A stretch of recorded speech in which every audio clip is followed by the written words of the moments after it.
저를 많이 다루시는 그런 삶을 살고 있습니다.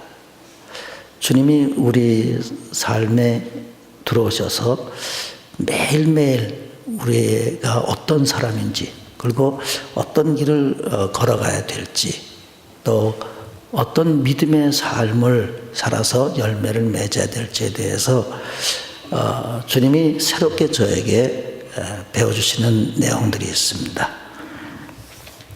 하나님은 우리가 말하기를 보통 전지전능한 하나님이시다. 무엇이나 다 할 수, 모든 걸 다 알고 모든 걸 다 할 수 있는 분이시다. 맞지요?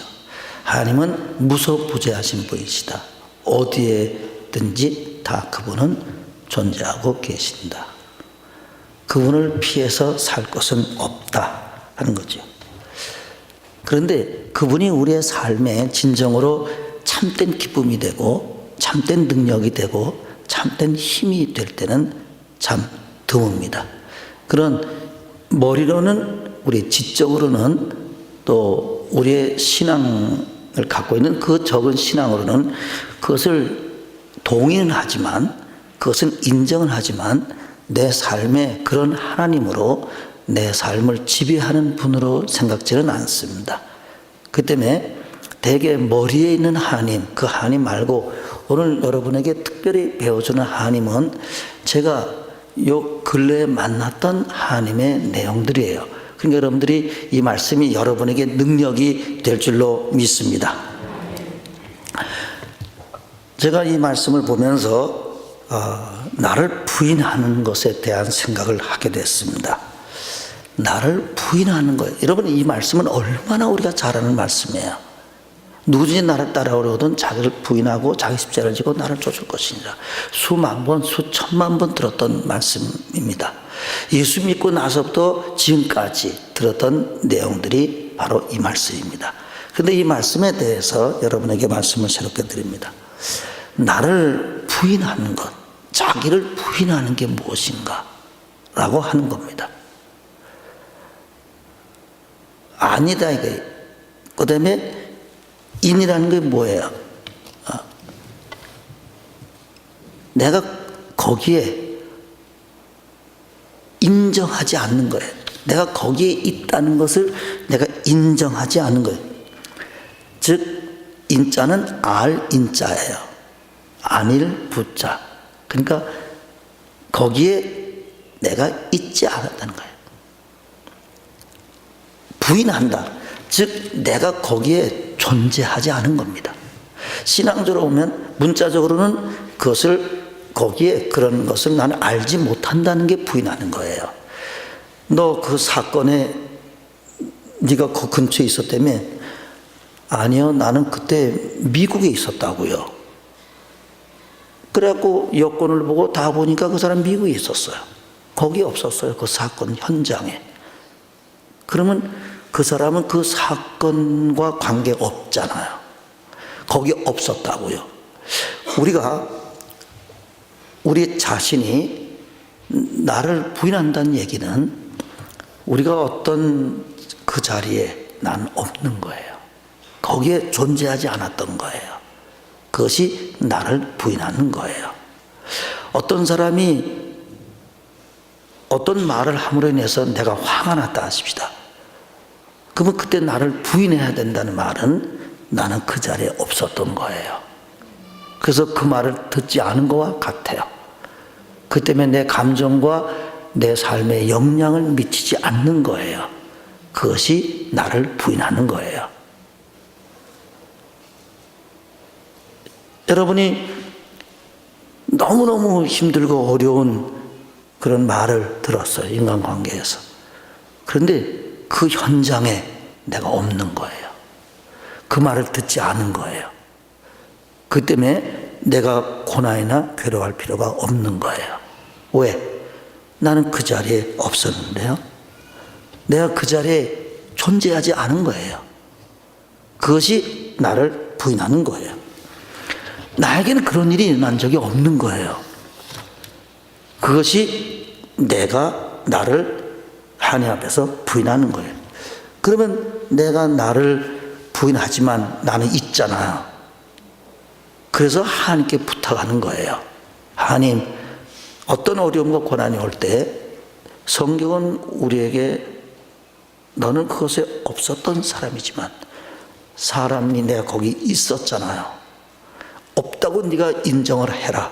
그러나 나는 거기 있었잖아요. 주님, 내가 나를 부인할 수 있도록, 즉 내가 그 자리에 없는 것처럼 내가 살 수 있도록 나를 도와주세요. 그래서 주님 앞에 단순하게 기도해야 돼요. 여러분, 신앙이 있는 사람, 여러분 물어보지요. 나는 그래도 어느 정도 믿음이 있다. 그런 사람 손 들어보세요. 다 없다고 생각이 되시죠? 난 믿음이 있다 이렇게 손 드는 사람이 어디 있겠어요? 나밖에?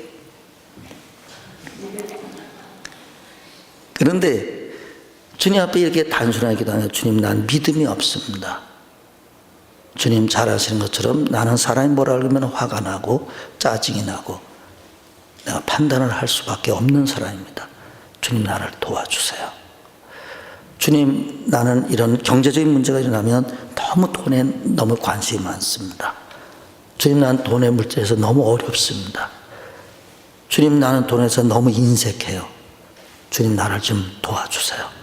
그래서 나라 하여금 하나님이 말씀하신 대로, 주님이 나에게 인도하신 대로 내가 움직여 나가는 사람이 좀 되도록 도와주세요. 그것이 하나님 앞에 성실한 거예요. 그것이 진실한 거예요. 그것이 하나님이 그 기도를 들으신다고요. 그 선한 싸움을 싸워야 돼요. 주님, 내가 나를 부인해야 되는데 내가 없는 것처럼, 그 자리에 없었던 것처럼 나를 만들어 주세요. 주님, 내가 그 말을 안 들은 것처럼 내가 살게 도와주세요. 주님, 내가 그 자리에 존재하지 않은 것처럼 내 마음을 변화시켜 주세요. 그런 진실한 기도를 해야 돼요. 그러면 주님이 우리의 마음을 바꿔주십니다. 그래서 오늘도, 어제도 우리가 우리 직원들하고 자부재의 은혜라고 하는 제목으로 제가 이렇게 간증 얘기를 좀 했습니다. 네 자신을 부인해라. 내가 시험 들어서 넘어질 자리, 내가 불평에 나올 자리, 내가 원망에 나오는 거기에 나는 없었다는 거예요. 여러분, 사람하고 다투잖아요. 그것도 어떤 것은 기분 나쁜 현실이 있잖아요. 마음에 안 드는 현실도 우리에게 늘 있지 않습니까? 또 어떨 때는 사기 맞을 때도 있고, 또 다른 사람을 미워할 때도 있잖아요. 근데 거기에 내가 없었다니까요. 그 사람을 미워할 수밖에 없는 그 자리에 내가 없었다고요. 여러분, 어떤 사람들끼리 일을 하다 보면, 뭐 남자가 여자가 간에 오래 일을 하다 보면 이 사람이 뭘 잘못한 게 있다고요. 어떤 부분에 대해서 꼭 게으른다든지 꼭 말을 해야 갖고 온다든지 저렇게 눈치가 없다고 하는, 그래서 그 사람을 미워하게 될 때 나는 그 사람하고 일한 적이 없다는 것을 알아야 돼요. 그것으로 주님 나를 인도해 달라 그래야 돼요. 그것이 나를 부인하는 기도예요. 그래서 내 신앙이 자라는 거예요. 그것이 하나님이 우리에게 진정으로 원하는 거예요. 그 때문에 나를 부인한다는 것처럼 중요한 게 없어요.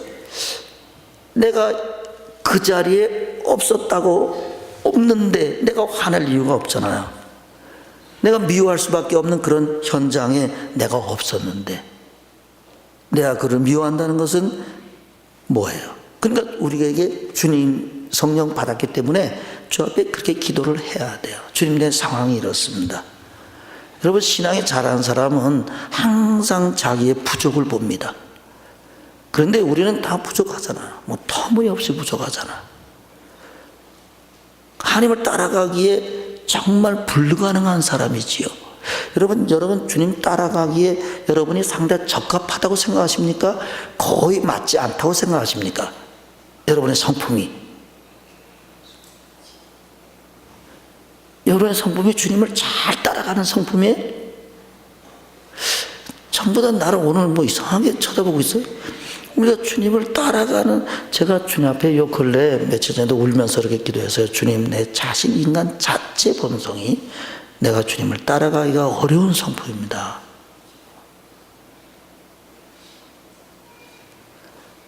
그러나 주님이 나를 선택하셔서 말씀을 전하라고 하실 때는 주님이 나를 변화시켜서 전하라고 나를 부르시지 않으셨습니까? 주님, 나를 변화시켜 주십시오. 그럴 때 주님이 항상 제 마음을 변화시켜 주셨어요. 그리고 새롭게 돼요. 기도할 때 주야 믿습니다 뭐 이렇게 기도하는 줄 아십니까? 맨 처음엔 그렇게 기도할 수 있어요. 우리가 주님께로부터 은혜를 받고 변화가 되고 능력을 받고 세상을 이기는 힘이 언제 온 줄 아십니까? 주님, 나는 할 수 없으니 주님이 해주세요. 주님, 나는 주님을 따라갈 만한 사람이 못 됩니다. 나는 세상이 좋고 나는 돈이 좋고 나는 주님보다는 세상에 화려한 게 더 좋은 사람이에요. 내 성품상으로 주님을 따라가는 게 거의 불가능한 사람입니다. 그런데 기도를 하지 않는 사람은 절대 안 돼요. 그 기도를 해야 돼요. 나는 주님을 따라갈 수 없는 사람이란 생각도 하지 않습니다. 기도하지 않는 사람은. 그래도 주님을 따라가려는 사람이 그 기도를 해요. 그러니까 난 주님 따라가기가 참으로 어려운 사람입니다. 어렵지 않은 사람이 누가 있어요?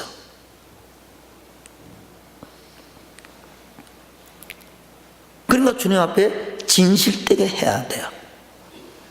그리고 내가 누구인지를 하나님의 기도하다 보면 자기가 자기를 잘 알잖아요. 여러분, 우리가 다른 사람 할 때는 과장되게 믿음을 얘기해서는 안 돼요. 그래서 남을 비판하거나 그것은 이제 나중에 얘기하지만은, 그래서 우리 자신을 부인하는 길로 계속 걸어가야 돼요. 나는 그 시간에 그 장소에 없었던 거예요. 그럴 때 우리에게 완전한 해방이 와요. 진정한 해방이 와요. 그래서 자기를 부인하고 예수님을 따라가는 그 자리에서 없었던 내 자신을 보는 거예요. 그 마음을 주님이 나한테 주시는 거예요. 그렇게 내 마음을 변화시켜 새롭게 만들어 주시는 거예요. 그러니까 우리에게 여러 가지 고통이 있을 수 있어요. 여러 가지 무거운 짐, 가정의 짐도 있을 수 있어요. 질병도 있을 수 있어요. 고난도, 실패도, 또 여러 가지가 있을 수 있어요. 그런데 내가 존재하지 않는다면 병을 짊어진 내가 아니고 병든 내가 없어진 거예요. 그러면 괜찮잖아요. 그럼 이길 수 있잖아요. 화나는 자리에 내가 없었다면 내가 그 화를 낼 필요가 없잖아. 그렇게 주님이 나를 변화시켜 주는 것이 바로 나를 부인하는 거예요. 그럴 때 우리는 우리의 화가 난다든지 염려가 된다든지 근심되는 것부터 내 존재가 사라지니까, 내 존재가 없는데 왜 고생하겠어요? 왜 힘들겠어요? 왜 울겠어요? 왜 자기 연민에 빠지겠어요? 그렇지 않습니다. 그런 삶으로 주님이 우리를 인도하시는 분이세요. 그것이 자기를 부인하는 길이에요. 그걸 주님이 저한테 가르쳐 주셨다니까요. 나를 부인하는 것이 수없는 성경 구절을 그걸 인용했지만 정말 나를 부인하는 것은 무엇을 가르쳐 말씀하시는 것에 대한 내가 주 앞에 간구하기 시작을 했어요. 그리고 묵상하기 시작을 했어요. 그냥 그 성경 말씀 하나만 보고 있는 거예요. 부인하는 거 하나만 보고 있는 거예요. 그래서 제 자신을 보게 된 거예요. 그 때문에 십자가를 지고 그랬어요. 자기 십자가를 지고, 십자가라는 것은 희생하는 겁니다. 남을 위해서 죽는 겁니다. 즉 십자가는 사형 형틀입니다. 그리고 그것은 내가 나를 위해 사는 것이 아니라 주님의 십자가라 하지만은 주님이 십자가지만 남을 위한 자기의 십자가지, 그것처럼 내 십자가라고 하는 것은 남을 위한 내가 지는 십자가를 말하는 거예요. 내가 희생하고 내가 죽는 거예요. 사형수의 삶을 사는 거예요. 즉 나를 부인하는 것과 내 십자가를 지는 것과는 같은 거예요. 내가 없기 때문에 십자가는 아무리 져도 괜찮은 거예요. 내가 없는데요 뭐. 그 십자가 내가 없는데 나를 죽이면 그건 뭔 소용이 있겠어요. 그러니까 십자가를 잘 질 수 있어요. 그것이 바로 주님을 따라가는 거예요. 그러면 왜 주님을 따라갈 때 주님이 우리에게 무엇을 주셨길래 그렇게 따라오라고 하셨는가 생각해 보면 주님이 나에게 사랑을 부어주셨어요. 그리고 따라오라고 하시는 거예요. 그냥 맹탕 여러분에게 나를 따라오너라 그러면 따라오겠습니까? 무한한 사랑을 부어주는 거예요. 즉 그분은 이 땅에 비천한 사람의 모습으로 왔어요. 가장 큰 온 우주의 모든 영광을 다 합쳐도 따라갈 수 없는 하늘의 영광을 버리고 사람의 모습으로 오셨어요. 그리고 종의 모습으로 오셨어요. 섬기러 오셨어요. 죽으러 오셨어요. 가장 가난한 가정에 아버지는 일찍 세상 떠난 소년 가장으로, 그리고 가장 힘든 삶, 목수의 삶을 사셨던 거예요. 그리고 우리를 위해서 그분이 죽으시고 그분이 찢기시고 그분이 심판받으시고, 그리고 십자가상에서 아버지여 저들이 하는 일을 알지 못하니 저들을 용서해 달라고 하는 그 사랑으로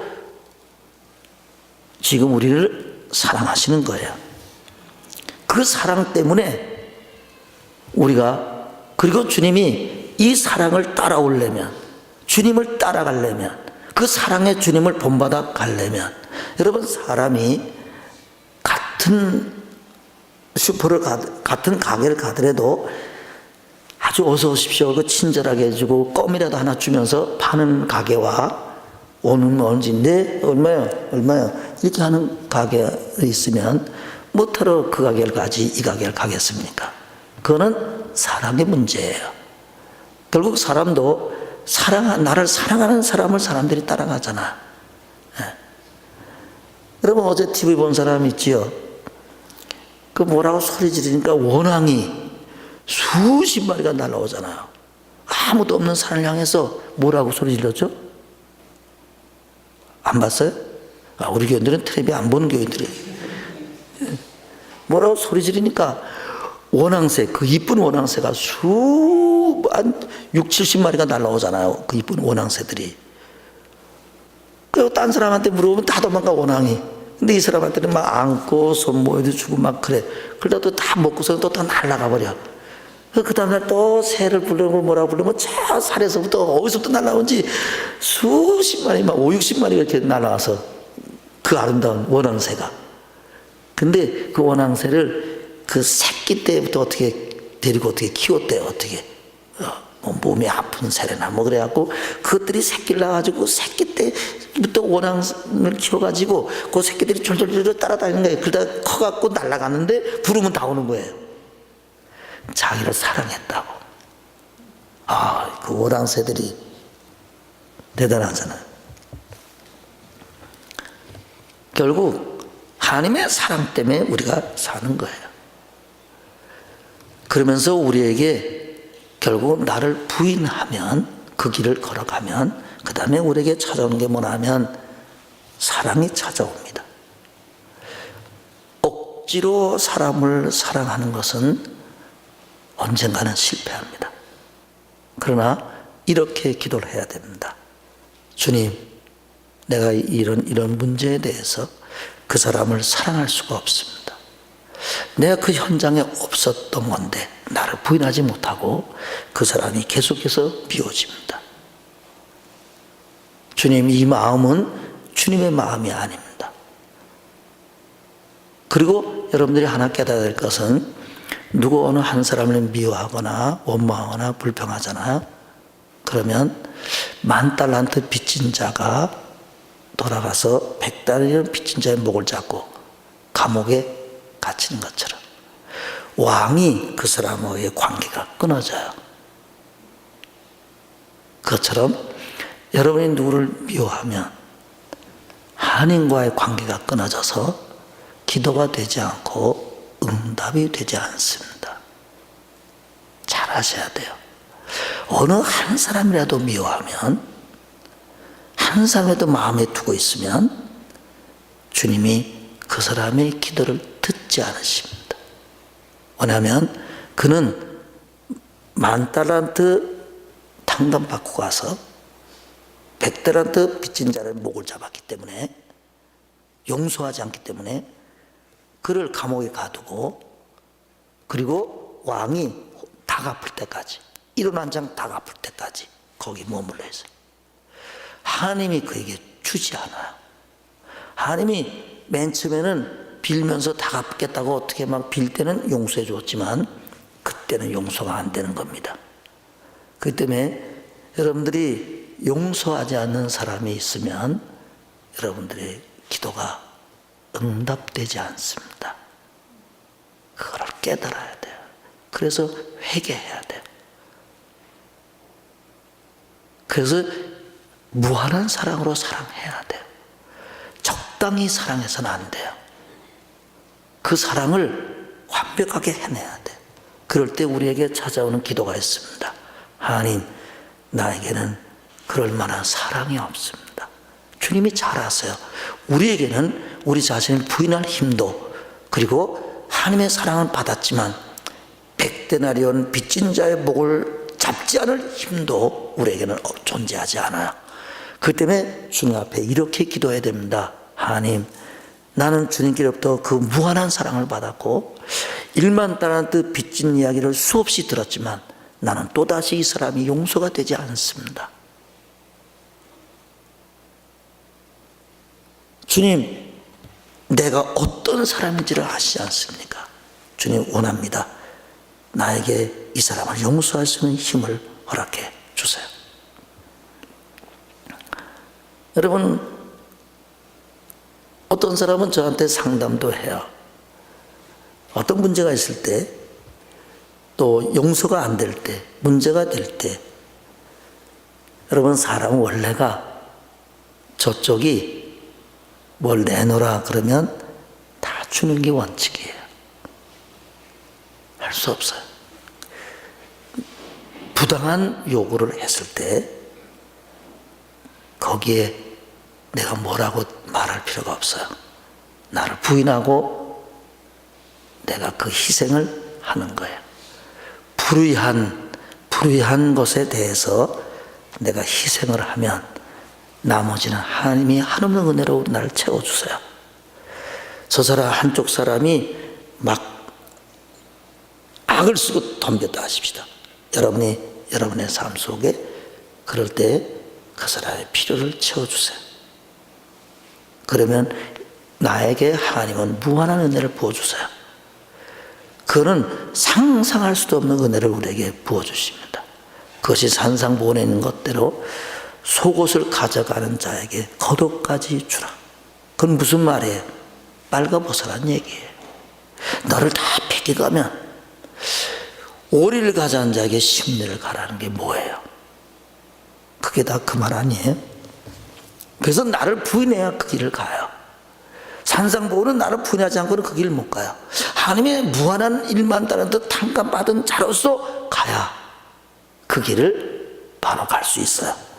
만약에 여러분들 마음속에 어떤 한 사람을 제쳐놓으면 주님이 그것을 기뻐하지 않습니다.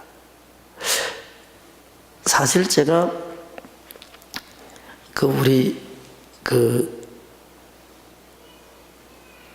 유명숙 우리 목사님이죠. 목사님이 이런 보통 사람은 좀 달라요. 여러 가지 다 내가 이렇게 얘기했어요. 미국 갈 때 딱 한 가지 내가 부탁한다 그랬습니다. 뭐라 했냐면, 가거들랑 그 집 식구들에게 나는 살림도 못하고 아무것도 못한다고 해라. 그리고 하나는 잘할 수 있다고 해라. 공부는 잘한다고 해라. 그거 하나면 그곳에 가서 사랑받고 살 수 있다. 그게 얘기를 해줬어요. 왜냐하면 사회성이 너무 부족하고, 그래서 제가 사람들을 만나면 가끔 우리 이명수 전도사가 그 부족한 점을 내가 얘기를 했어요. 근데 주님이 저에게 그것에 대해서 지적하셨어요. 그러면서 제가 배운 것이 있습니다. 내가 뒤통수를 맞은 것처럼 배운 것이 있어요. 그것이 뭐냐면 어느 누구에게든지 어떤 사람에게든지 그 사람이 게으르다는 말을 하면 안 돼. 그 사람 좀 이상해. 그런 말을 하면 안 됩니다. 그 사람은 자기밖에 몰라. 그런 말을 하면 안 됩니다. 그 사람은 독선적이야. 그 사람은 인색해. 그 사람은 너무 사치한 것 같아. 그 사람은 항상 오늘뿐만 아니라 항상 늦게 와. 그 사람 말은 믿을 수가 없어. 어떤 사람이든지 어떤 누구를 만나든지 그 사람에 대한 좋은 점 이외에 조금이라도 부정적인 얘기는 입에서 완전히 끝나야 됩니다. 아멘.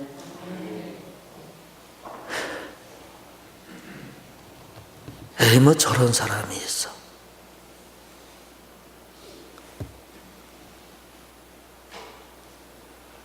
그것은 하나님이 기뻐하지 않는 말이에요. 단 한마디도 할 필요가 없습니다. 예수님이 뭐라고 했는가 하면 하나님을 사랑할 때 내 마음을 다하고 뜻을 다하고 힘을 다하고 목숨을 다해 주 너의 하나님을 사랑하라 하셨으니 이것이 첫째되는 계명이에요. 둘째는 이와 같으니 내 이웃을 내 몸처럼 사랑해라.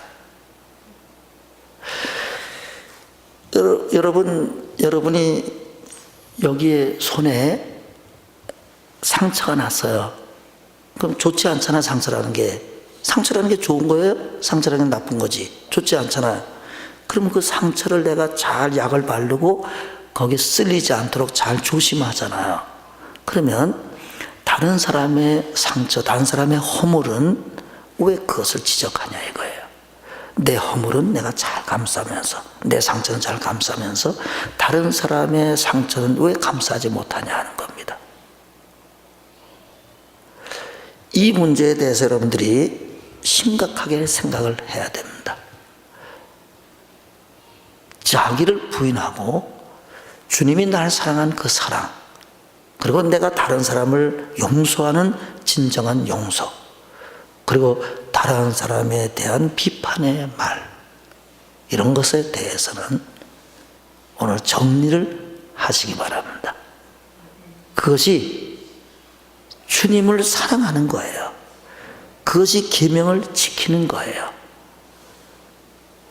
여러분들이 오늘 이 시간에 내 평생에 이제는 단 한 번도 누구에 대해서 나는 이야기하지 않겠다. 그런 마음을 가지면 주님이 나를 돕기 시작을 하세요. 내 마음에 정말 온전한 사랑으로 나에게 찾아오세요.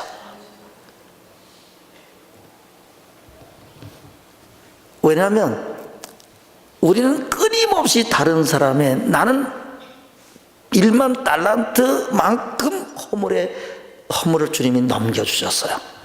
근데 우리는 아주 거기에 억만분의 1도 안 되는 남의 허물을 갖고 얘기를 하는 거예요.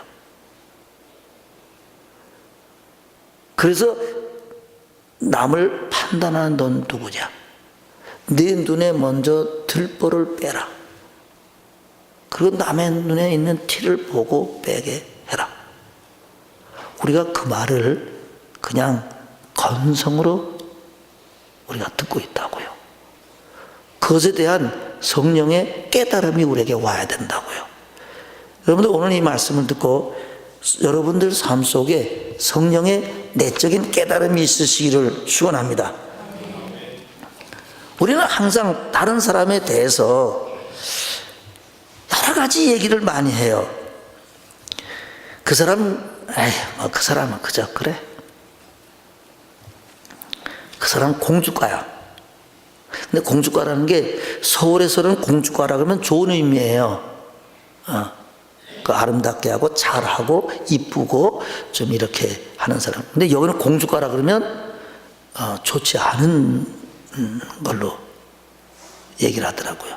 그러니까 자기밖에 모르고 호를 털고 이런 걸 공주과라 그러는데 우리는 공주과라 하면 신데렐라 같은 생각이 들고 여기서는 공주과라 그러면 아주 자기밖에 모르는 사람으로 그렇게 인식하는데 제가 우리 그런 걸 알면서도 우리 유 목사한테 내가 밤낮 공주과라 그랬어요. 회개합니다. 그리고 나한테 설명을 해줬어요. 국어 선생님이니까. 여기서는 공주과라 그러면 그건 별로 나쁜 의미의 얘기예요. 그런데도 밤낮 그랬습니다. 진심으로 회개합니다. 다시는 누구에게 공주과라는 말을 하지 않겠습니다. 난 그 사람 싫어. 그런 말 평생에 하지 않겠습니다.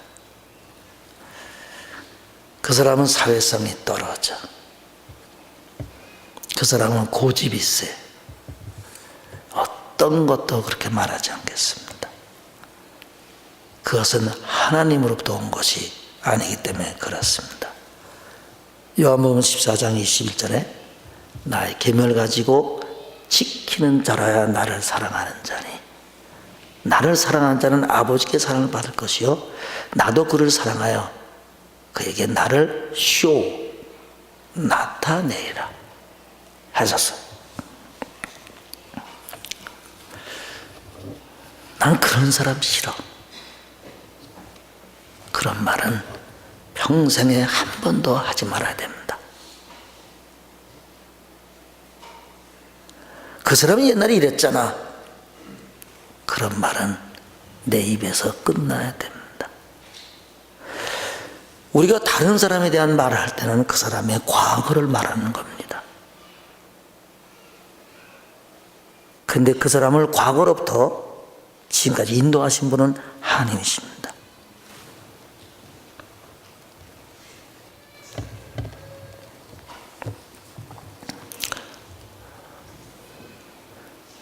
그 사람 건드리지 마. 그 사람 건드리면 큰일 나. 그것이 아니라 그 사람을 사랑하자고 해야 됩니다.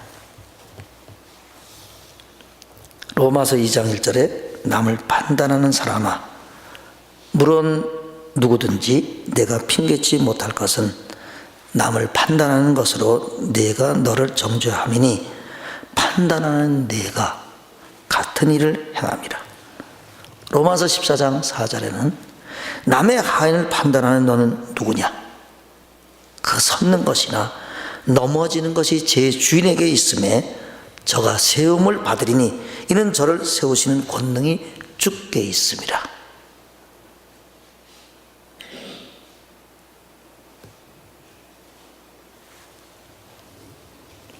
여러분 우리가 다른 사람을 판단하는 기준은 나지 성경이 아닙니다. 그 때문에 성경을 따라 사는 사람이 아닌 사람에게 하나님이 그 사람하고 교제를 깊게 나눌 수 있을까요? 깊게 나눌 수 없습니다. 로마서 14장 10절에는 내가 어째 형제를 판단하느냐? 어찌 내 형제를 없인 여기느냐? 우리가 다 하나님의 심판대 앞에 서리라. 13절에는 서로 다시는 판단하지 말고 그랬어요. 고린도전서 4장 5절에는 주께서 오시기까지 아무것도 판단치 말라. 어둠에 감추인 것을 드러내고 마음에 식은 것을 다 드러낸다고 했어요. 야고보서 4장 11절에 형제를 비방하고 판단하는 자는 율법을 비방하고 판단하는 것이라. 네가 율법을 판단하면 율법의 준행자가 아니요 재판자로다. 4장 야고보서 4장 12절에 입법자와 재판자는 오직 하나님이시니 능히 구원도 하시며 멸하기도 하시니라. 너는 누구가 내 이웃을 판단하느냐. 여러분, 여러분의 입술로 오늘 마음으로 결정을 하십시오. 내 평생에 어느 누구에 대한 이야기도 단 한마디도 내가 부정적인 얘기는 하지 않겠다. 그거는 내가 하나님이 되는 것이에요. 하나님만이 판단자라고 했어요. 하나님이 다 판단하실 거예요.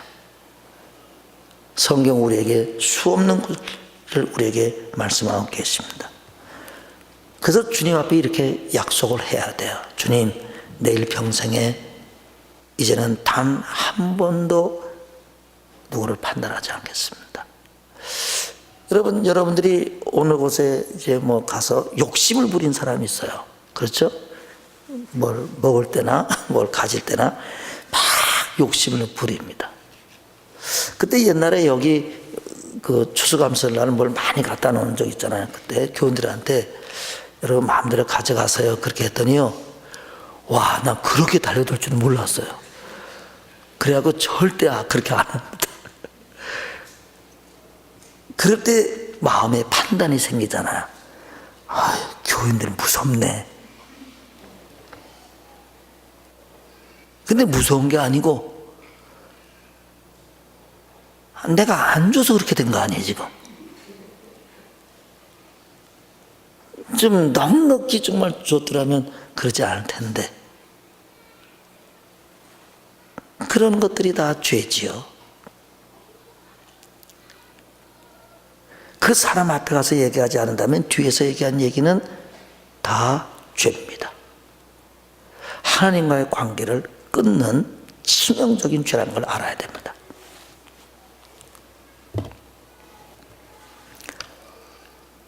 우리가 어떤 사람을 보고 그 사람 하고 어떤 얘기든지 간에 판단한 얘기를 하면 하나님과의 관계에서 여러분 왜 기도가 끊어지는 줄 아십니까? 왜 주님의 사랑에 늘 넘치지 않지 아십니까? 내가 가지고 있는 마음에 가지고 있는 죄 때문에 그래요. 사람은 마음에 가득한 것을 입으로 말하거든요. 그러니까 누구를 보든지 내가 하나님 되어서 내가 입법자며 내가 재판자예요. 그러니 하나님은 재판자가 아니십니다. 하나님은 입법자도 아니십니다. 내가 하나님이라고요 하는 사람에게 하나님이 그와 관계를 맺겠냐 하는 겁니다. 여러분이 여러분 뒤에서 단 한마디도 누구를 비난하거나 심지어 이렇게 말할 수도 있어요. 뭐 그렇다니까요. 뭐 그냥 뭐 내가 헐뜯는 게 아니고 뭐 그렇다고요. 그런 정직을 벗어난 거짓은 하면 안 됩니다. 만약에 그렇게 말을 한다면 그것은 사기로 넘어가는 거예요. 솔직하게 해야 돼요. 하나님, 내가 또다시 이렇게 죄를 졌네요. 주님, 나를 용서해 주세요. 다시는 여러분의 입술에 계속해서 그런 말이 또 나올 거예요. 저도 나오지 않는다는 장담이 없어요. 그러나 제가 체험한 게 있어요. 여러분들이 오늘 이 시간부터 하나님, 나는 일상의 어느 누구든지 간에 그 사람을 판단하는 것보다 그 사람을 진심으로 사랑하는 사람이 되게 도와주세요.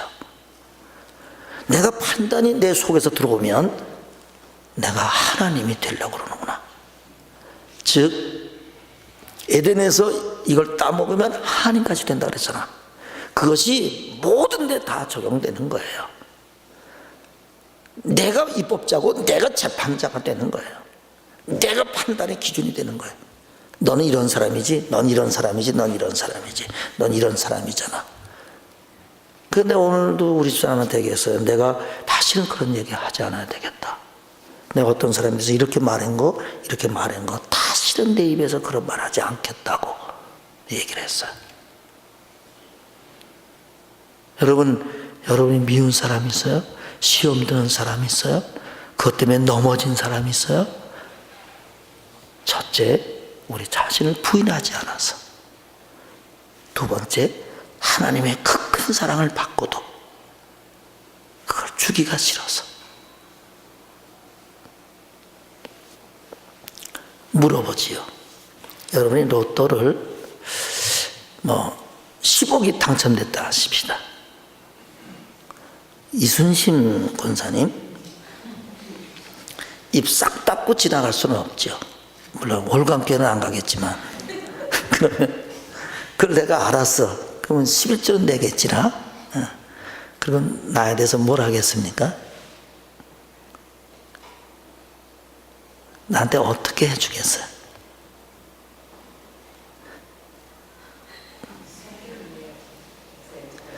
아니, 성교비 말고 그거는 나를 위해서. 오단벌.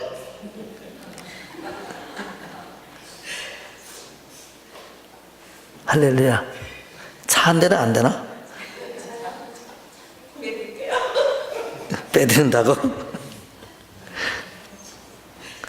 여러분, 만약에 우리 인수님 권사님이 10억을 뽑았는데 싹 닦고, 물론 11조 내고 성경음 나고 감사합니다 하겠지요.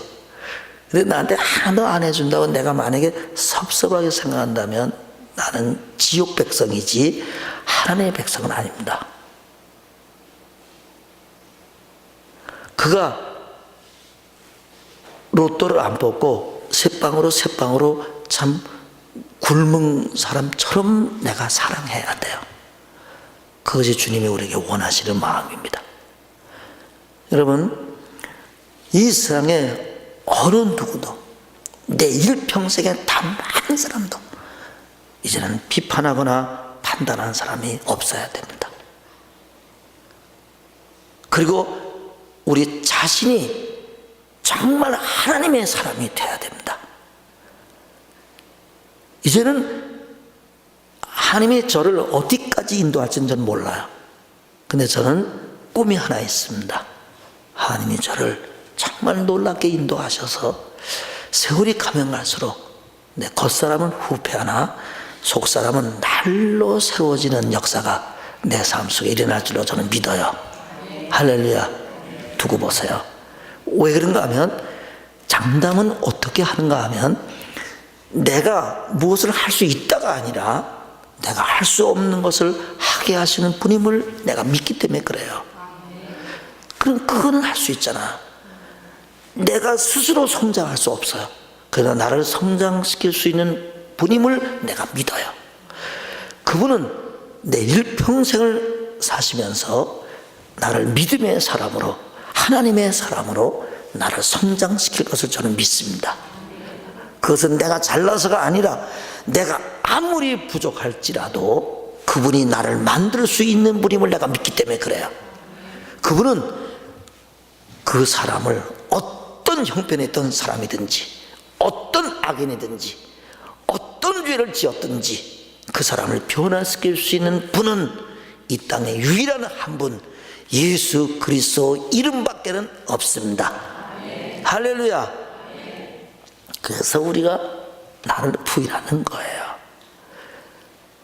그리고 부인하지 못할 때, 주님, 내가 나를 부인할 수 없는 사람이라고요. 주님, 내가 어떻게 내 힘으로, 그리고 내가 지금까지 가진 믿음으로 어떻게 내가 나를 부인하겠어요? 주님, 나는 나를 부인할 수 없습니다. 주님, 나에게 은혜를 부어주셔서 나를 부인할 수 있도록 나를 만들어 주세요. 이것이 신실한 믿음의 사람의 기도예요. 여러분, 신실한 믿음의 사람들이 믿음으로 하자, 그건 될 수 있어, 당신 기도하시오, 믿음으로 승리할 수 있습니다가 아니라 내가 할 수 없음을 고백하는 것이 믿음이에요. 그것이 진짜 믿음입니다. 여러분, 그렇다면 우리는 얼마든지 믿음을 갖고 살 수 있잖아요. 나는 못 고치지만 주님이 나를 고칠 수 있음을 믿잖아요. 믿습니까? 그러나 한 가지는 해야 돼요. 주님을 갈망해야 돼요. 주 앞에 기도해야 돼요. 자기가 부족과 허물과 죄와 모든 걸, 욕심과 모든 걸 다 가지고 있으면서 그냥 그대로 살면 안 돼요. 그거는 지옥길이에요. 그러나 주님, 나는 내가 가진 이 여러 가지 약점들, 부족한 것들, 정말 내가 고칠 수 없는 것들이 너무 많이 있습니다. 주님, 주님만이 변화시킬 수 있습니다. 주님, 내가 나를 변화시킬 수 없으니 주님 하나님의 말씀을 보고 내가 기도할 때, 그리고 주님, 내가 가지고 있는 이 장애물들, 내가 가지고 있는 약점들, 내가 넘어진 자리들, 내가 헤어날 수 없는 운동이들, 그리고 내가 빠져서 호적거리는 늪에서 주님만이 나를 건질 수 있습니다. 베드로가 물 위로 걷다가 물에 빠졌을 때 주여 나를 건져달라고 그랬어. 주님밖에 없는 거예요. 어린아이가 귀신 들려서 역사하는 것을 제자들에게 데려왔습니다. 못 고치니까 예수님께 데려왔습니다. 그러면서 언제부터 이렇게 됐냐? 물에도 넘어지고 불에도 넘어지고 어릴 때부터 이렇게 됐다는 거예요. 예수님 만나자마자 경련을 일으키고 땅에서 거품을 물고 땅에서 뒹굴렀다 그랬어요. 그 예수님이 언제부터 이렇게 됐냐? 어려서부터 물과 불에도 넘어. 그러니까 애가 온몸이 엉망이겠죠. 그러면서 아버지가 뭐라냐면, 할 수 있거든 도와주시옵소서. 그러니까 할 수 있으십니까? 이 말이에요 지금. 그러니까 예수님을 불신한 거예요. 예수님에 대한 데리고 왔지만 예수님이 하실 수 있을까? 제자들도 못했으니까 이 사람도 못하겠지. 할 수 있겠을까? 못할까? 이러면서 데리고 온 거예요. 그러니까 불신이 그 속에 있었던 거예요. 할 수 있거든 불쌍히 여기십시오. 그러니까 예수님이 할 수 있거든이 무슨 말이냐? 믿는 자에게 능체비요 못함이 없느니라. 그리고 고쳐주셨다. 그러니까 아버지가 말했어요. 주여 나의 믿음 없는 것을 도와주시옵소서. 그랬어요. 그 기도를 주님이 받으셨다고요. 나의 믿음 없는 것을 도와달라고. 여러분, 우리의 기도가 주여 나의 믿음 없는 걸 도와주세요. 그래서 믿음을 주셔서 그 일이 일어날 때 하나님께 영광이 돼요. 여러분들이 무엇을 하든지 마찬가지. 하나님, 나에겐 믿음이 없어요. 저에게 어떤 것은 믿음으로 오는 게 있어요. 근데 여러분에게 믿음이 안 올 때도 있어요. 그런데 여러분들이 어떻게 기도해야 되겠어요? 하나님, 나의 믿음 없는 것을 도와달라고 해야 돼요. 그렇지 않다면 엉망진창이 되고 말아요. 시험에 들고 말아요. 넘어지고 말아요. 하나님, 나의 믿음 없는 걸 도와달라고 해야 돼요. 따라합시다. 주여 나의 믿음 없는 것을 도와주시옵소서. 여러분, 우리는 우리 스스로는 믿음을 생겨나게 할 수 없어요. 우리를 변화시킬 수도 없어요. 우리가 더 개선될 수도 없어요. 우리가 더 나아지는 것은 그건 요원합니다. 우리는 우리 자신에 대해서 무능한 사람들이에요. 우리의 환경에 대해서, 우리의 자녀에 대해서, 우리의 앞날에 대해서, 우리의 건강에 대해서 우리 다 무능한 사람들이에요. 여러분 중에 혹은 저에게 언제 암이 찾아올지 몰라요. 아무리 건강한다 그래도 암이 느닷없이 찾아오는 거예요. 우리는 어느 누구도 장담하지 못해요. 어느 누구도 우리는 보장하지 못해요. 우리는 매 순간순간 우리의 연약함, 우리의 모르는 미래, 그리고 우리의 부족, 우리의 연약함, 우리의 완악함, 우리의 더러움, 우리의 판단, 우리의 거짓, 우리의 잘못, 우리가 본래부터 태어났던 아담으로부터 물려받았던 죄성들, 이 모든 것들에 대해서 우리는 완전히 무능합니다. 우리는 우리를 하나도 손댈 수 없습니다. 우리는 뭐와 같은가 하면 우리는 한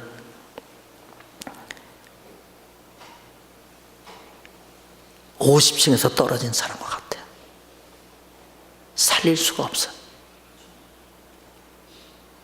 여러분, 여러분에 대해서 여러분은 어떻게 생각하십니까?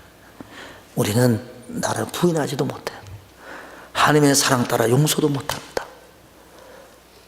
우리는 다른 사람을 판단하는 우리 하나님이 될 때, 그런 가지가지 약점 속에서 우리가 여기까지 온 거예요.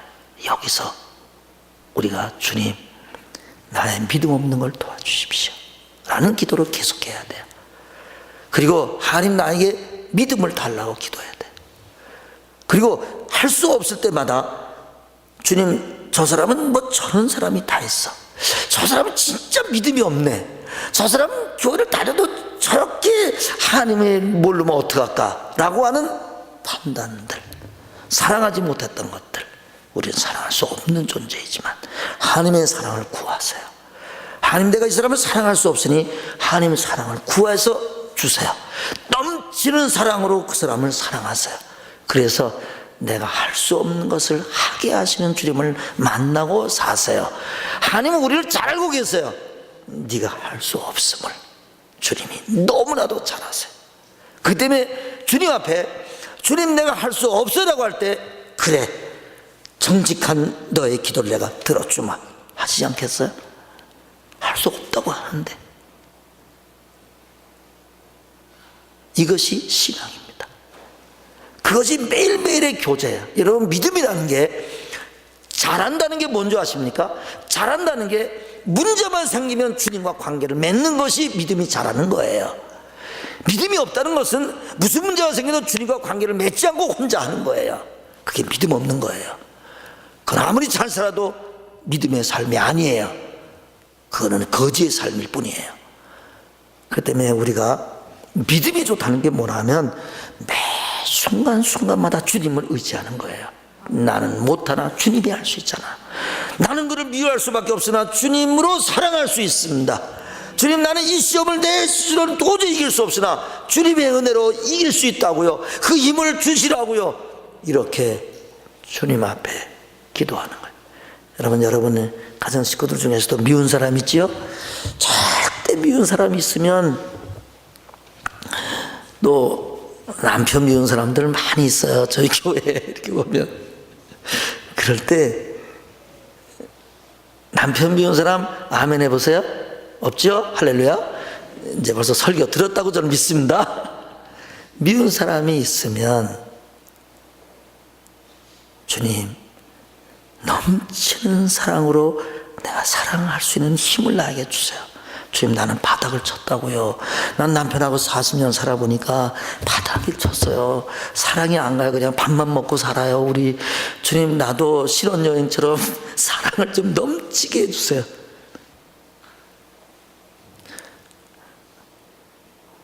왜 아멘을 안 하세요? 다 그렇게 사랑을 하신다는 겁니까?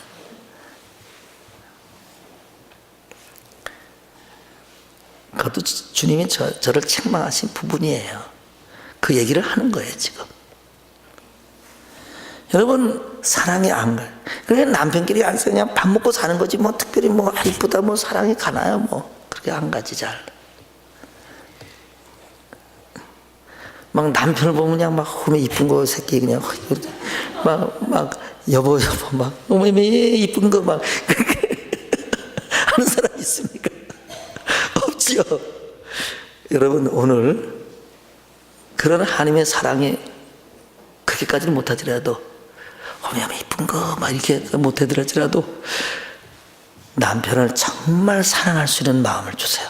주님이 사랑하시는 것처럼 사랑하는.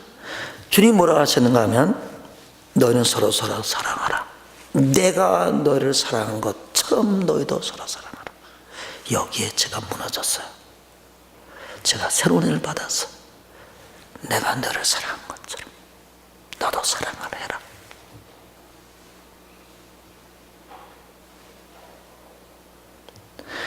여러분, 아내들은 여자가 나이가 들면 들수록 어떻게 된다고요? 세져요, 약해져요? 아내 알기는 점점 세진다 하잖아요. 그 여자들에게는 그 여성 호르몬이 없어지면서 남성 호르몬만 남아있으니까 그것이 이제 막 나오는 거고, 남자는 또 남성 호르몬이 줄어들면서 또 이렇게 쫄아들어갔고.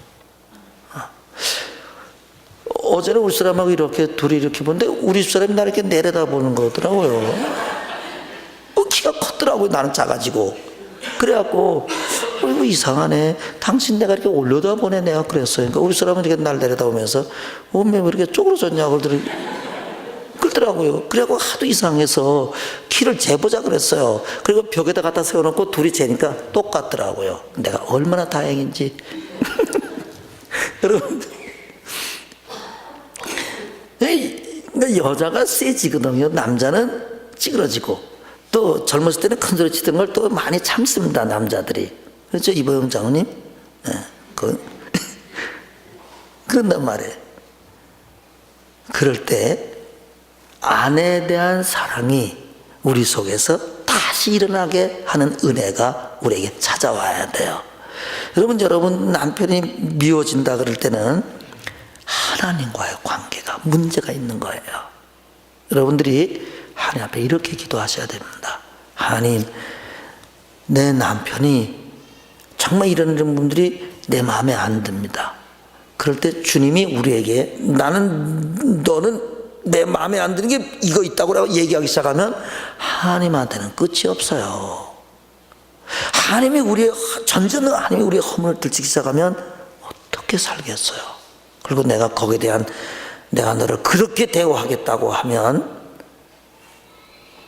그리고 여러분들이 여러분의 남편에 대해서 허물을 이야기하면서 그 남편을 그렇게 허물 얘기를 하고 그렇게 아이고 고집은 연병 그러면서 이제 지 멋대로 한다고 그러기도 하고, 아이고 우리 남편 그냥 아주 왼수 그런 왼수가 없다고 이제 그러기도 하고, 아이 우리 남편은 이러나 저러나 그냥 무량태수예요 그냥 이렇게 말을 한다든지 하여간 어쨌든 좋지 않은 말을 할 때 그것은 하나님의 사랑을 탁 잘라버리고 내 중심으로 하는 말뿐이라고요. 그래서 회개하는 거예요. 지금 제 얘기를 하는 겁니다. 여러분, 우리가 예수를 믿고 여기까지 왔어요. 여러분, 이 시간부터 여러분에게 드린 말씀이 있습니다. 기억하시고, 여러분들이 억지로 사랑을 하면서도 사랑이 없음을 고백하세요. 여러분, 이 기도 한 번만 하면 여러분 눈에서 눈물이 쏟아질 거예요. 어떤 사람은 주님, 나는 이 사람을 사랑할 만한 힘이 없습니다. 주님, 나는 바닥을 다 쳤어요. 나에게는 아무리 나를 짜내도 사랑이 없습니다. 주님, 나에게 이 사람을 사랑할 수 있는 나에게 은혜를 부어주세요. 주님, 나를 잘 아시지요. 나에게는 사랑이 존재하지 않는 사람입니다. 나에게 그 사랑을 부어주세요. 그러면 우리 그 말만 하자마자 주님이 우리에게 하나님의 사랑을 따뜻하게 부어주세요. 그리고 그 사람을 볼 때 사랑이 가요. 진심으로 내 속에서도 나오는 사랑이 간다니까요. 그것은 사람에게 없는 사랑입니다. 사람에게는 있을 수 없는 일이라고요. 전지전능한 하나님만이 할 수 있는 사랑이라고요. 여러분들, 우리가 혈기가 있어요? 그런데 주님, 난 혈기가 많습니다. 주님, 내가 이것을 이길 만한 힘이 없습니다. 주님이, 여러분, 주님이 나를 혈기대로 대하면 내가 어떻게 되겠어요? 옛날에 죽었죠. 우리를 잘 알잖아요. 여러분, 우리가 행한 것이 있잖아요. 주님 앞에 한 게 있어야지. 주님이 혈기대로 하면 나는 옛날에 죽어도 아주 난도질해서 죽었을 거예요. 주님이 나를 혈기로 대하시면 나는 옛날에 나는 죽었습니다. 주님이 나를 오래 참으신 것처럼 나에게도 주님의 그 마음을 좀 주세요. 나는 온유하지 못한 사람입니다. 이렇게 기도할 때 주님이 우리에게 온유를 허락하시는 분인 줄로 믿습니다. 이 시간에 우리 다 같이 기도할 때 여러분의 생애를 주 앞에 드리십시다.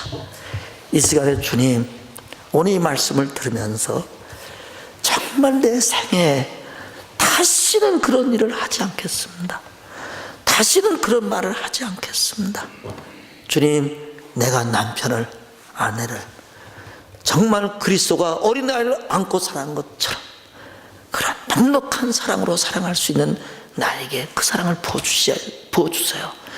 나에게 그 사랑이 없어요. 주님, 내가 변화되기를 원합니다. 주님, 나는 우리 남편이 좀 변화되길 원했지만 주님, 내가 변화되기를 원해요. 여러분, 우리 자신이 변화되면 우리의 삶에 진정한 변화가 찾아옵니다. 이 시간에 정직하게 기도합시다. 그리고 하나님, 나에게 찾아오시옵소서. 내가 이런 사람이라고요. 나를 변화시켜 달라고요. 주님이 아시잖아요. 내게 무엇이 필요한지를. 주님, 내가 돈을 달라는 게 아닙니다. 주님, 내가 옷을 달라는 게 아닙니다. 주님, 내가 다른 이 땅에 있는 어떤 명예나 지를 달라는 게 아닙니다. 주님, 나에겐 사랑이 부족하다고요. 주님, 내가 돈이 부족한 게 아니고 나에게는 사랑이 부족합니다. 나에게는 용서가 부족합니다. 나에게는 다른 사람을 용납하는 것이 부족합니다. 주님, 나에게 이 부족한 것을 채워달라고. 하나님, 나에게 그것이 부족하다고. 우리 다 같이 주여 한번 부르고 통서로 기도하시겠습니다.